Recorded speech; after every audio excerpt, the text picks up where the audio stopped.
Some of the people you may look into this hopefully. Yeah, you might not know about James Bulger. He's a little kid, maybe he's about 3 or something like that. Yeah. And 2 boys aged maybe 9 and 10, 8 and 9, something around that. They took him away from his parents basically and killed him. Tracks. And put him on train tracks and killed him. Did horrible stuff to Yeah, him. they did horrible stuff. Tortured and killed him. him. So it raises all types of issues in terms And they're of free now. ages. This was in 1993. They're free now, right? Yeah, they are free now. Under aliases. On the aliases, they gave them new names and identities to protect them because they thought society would kill them. So that is what happened. Do your research on them. Crack on. So they've made a film about it, and they've used transcripts from the interviews. It's been nominated for an Oscar. But the mum, they never got permission from the mum to make it. Not that they needed permission from the mum because it's a public information. It's now a public piece of information. But obviously we're looking at the moral side of it. You know, the worst thing that happened from this is the kid died. You know, it's this mother's child, and someone's profiting from this story. Yeah. But at the same time, they've said they're putting it out to help the world or to. I mean, I haven't done enough. To be fair, we're talking about it, but I ain't done enough research to see. Do they have a case for why they could be making this to benefit the world, to help the world, to educate the world? Like, we haven't watched the movie. I haven't watched the movie. I do feel though like there's a place in cinema, because they say cinema or film here is a metaphor for life here. So obviously this isn't just a fictional film here. This is based on a true event here. Yeah. And some of these things can bring certain situations to light, which are very helpful. You know what I'm saying? But what I would say first and foremost is that you have to have some sort of sensibility. Yeah, someone's died. The parents are grieving. They may have had justice. You know, some people may have gone to jail for it. Those 2 people, but that's not going to bring back the child's mother. You know what I'm saying? So in that instance, if you're going to bring a film like that, the least the common decency thing to do would just be reach out to the mom and say, this is what we're planning to do. 2, bring some highlight certain issues that are happening. You didn't do that. You went out there, you made the film, blood. It's been Oscar nominated. You're gonna make mad money from it. What if they did? She said she doesn't want them to do it. Well, that means you got to stop then, innit? But what if they? But you're right, because we're talking about morals. But this shit's gone to get an Oscar now, like Oscar nominated. So I'm not saying we're the type of people that will make these decisions, but I'm saying the pattern is. You've gone to the mum, asked her to tell her story. I believe great things can happen from this story. She said no. Yeah. It's public, so there's no rules that say you can't do this shit apart from your own moral and your own conscience. Yeah. You've done it. You may have never been nominated for Oscar in your life. Yeah. So maybe it's turning into a what if. Yeah, and it goes both ways. You flip the situation in his head. The hungry screamwriter. I'm not saying it's right. I'm not saying we'll make these decisions. 100% right. But it seems as if someone's told this person, okay, she's not happy with it, but she maybe doesn't understand. She's too close to it. Do it anyway. Yeah. And for some reason, I'm saying it's right, but it's not right. Do you know what I'm saying? Like, let's stick to it is morally wrong. I would never do this. I don't think anyone should ever do this. But all the actions he's taken has taken him to the success as a filmmaker that he want to go at. It's kind of like selling your soul. You basically sold your soul for success. That's exactly it. But like you said, that's a great point. But you always look at the flip side, yeah? And as a screenwriter... Is there a flip side? No, the only reason I'm bringing this up here, I'm just trying to look at it from another point of view, yeah? And from the filmmaker's point of view, like you said, yeah? And we spoke about this earlier, yeah? About maybe you write 10 films, which could take 10 years, yeah? And all of them are going to be flops before you get your first one, yeah? So... we don't know how long this guy's a filmmaker's been doing his thing. I'm not saying that the situation isn't insensitive here, but him as a filmmaker trying to find the perfect piece of art and film that can have some sort of social commentary here, he brings it out there. Now man's at a place where he's getting an Oscar for it. So for him, he's looking at it like, this is my livelihood, I've got to eat as well, and I'm bringing something to light, which is public information. There's probably been hundreds of documentaries that have been made on it as well. You know what I'm saying? From the BBC to whatever. You get me? What's the difference with my one? Maybe that I didn't approach you about it, which I can understand. Because I feel like you have to have that sensibility. But at the same time, like you said, if it's public information, it's a kind of a grey area. They said there were books written on it. There is loads of stuff written on it. There's documentaries anyway, bro, like on BBC. And they're saying that she never complained about the books. So because it's visual, when you're actually seeing it, and they're saying it's a bit sticky. I just think it's wrong. It's wrong all round. No matter what the situation is, It should have reached out. I think it's wrong all round. I think it's on a slightly deeper level, I think it's a reflection of the morality of the society that today is. People just don't give a shit. They just don't care, bro. They're just like, you know what?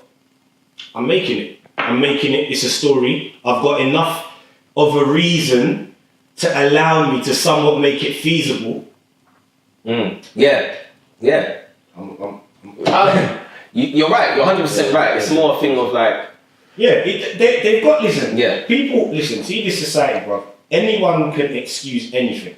There's always going to be some type of feasible reason behind it, why it happened, to which people can be like, well, it's so fucked up, but I can see what you're saying. The reality of the situation is this, yeah. If you're a good director, you're a good screenwriter, you're a good whatever, yeah.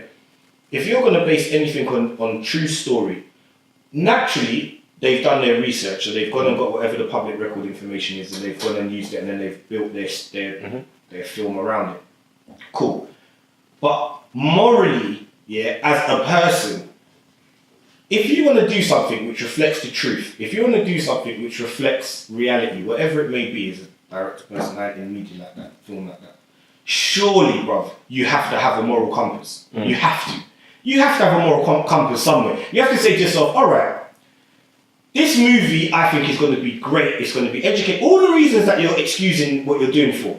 But the mere fact here that you've not got the okay, and you're going to make financial profit off of this movie, I think it's wrong. Unless you don't get her approval, you do it anyway, it gets nominated for an Oscar, you then have another moral issue, which is what happens from the financial benefit of this. Because me, if I'm in that position, or I'm in that family, that woman's family, I'm like, well, whatever peas you get off the movie, fam, you better be pushing that into some children welfare thing or something. But remember, they still don't have to do that. Of course they don't, but I'm saying, because you have to have, in my opinion, right, you're right, no matter what, if you got no moral compass, you just do what you want to do. But in my opinion, they got to be doing something. It's at best, yeah, all you can say is it's distasteful and it's against my personal moral ethic.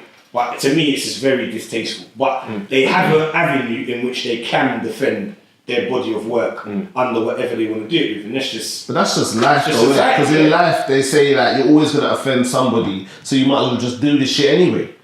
That's as crazy, but that's how they really look at life. Like they say, you always gonna offend someone because let's say he did get permission from the mum and they did make it. But there's some people out there that believe they were kids. I mean, these kids are free. Like they killed a youth, blood, and it's like okay, they were 10, they were whatever. I feel like, brother, at 10, you know, if you're killing a fucking youth, blood. It was heinous what they did at 10. Do you know what I'm saying? It's horrible, fucked up, blood. And it's like people argue, do they deserve to be free? They were only 10. Should they spend the rest of their lives in jail? But I swear they came out like 5 or 10 years ago, fam. They didn't just come out the other day, fam. They come out time ago. So if they was 10, well, let's say that was what? They did about 20 years or so. Nah, they couldn't have. Because it was 1993. So 2003, 13, 5, 6. I feel like they came out in like, should we find out when they come out? They did about 20 years, I think. I think they did about 20 years or so, which is so normal, they came out about 5 years normal ago? Murder charges, isn't it? That's a normal M tariff there, 2020. They didn't go no Feltham or nothing.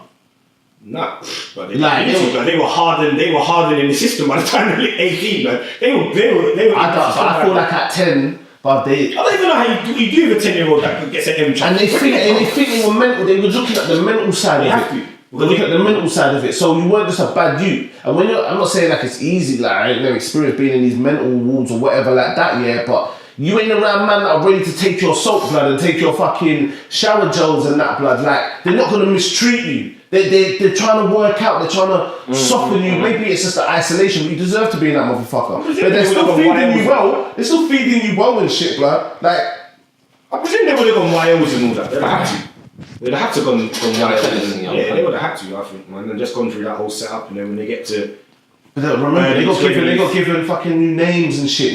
They probably got housing and shit. They've been looked after now, blood. Of course they have. But at the end of the day, do you know what it is, yeah? It once again, the problem, I don't know, like, are we stepping into the realms of what each of us are going to consider justice from what we don't?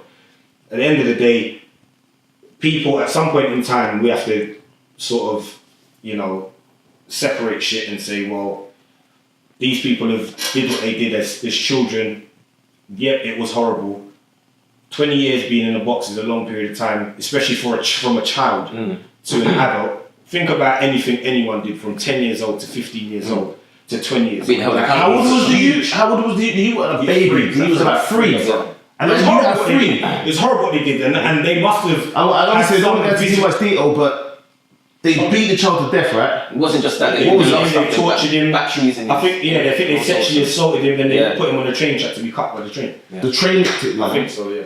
If I believe that's damn back in the. And I feel like at 10, but you know what the fuck you have to have. I'm not saying that you would make the best decisions you would make at 10, of course not. But you know, at 10, I know what the fuck I'm doing. Like you know what you're doing. Do you know what I'm saying? Is it right that someone should spend the rest of their life? Do they ever deserve to be free after that? You know what I mean? Are you gonna let someone live 50 years of their life for the mistake they made at 10? It's like it's such a hard, difficult situation. But damn, like I feel like if I met them today, blood, to have to get that work, blood. You have to get that work, fam. Like, you have to get that work, fam. Yeah.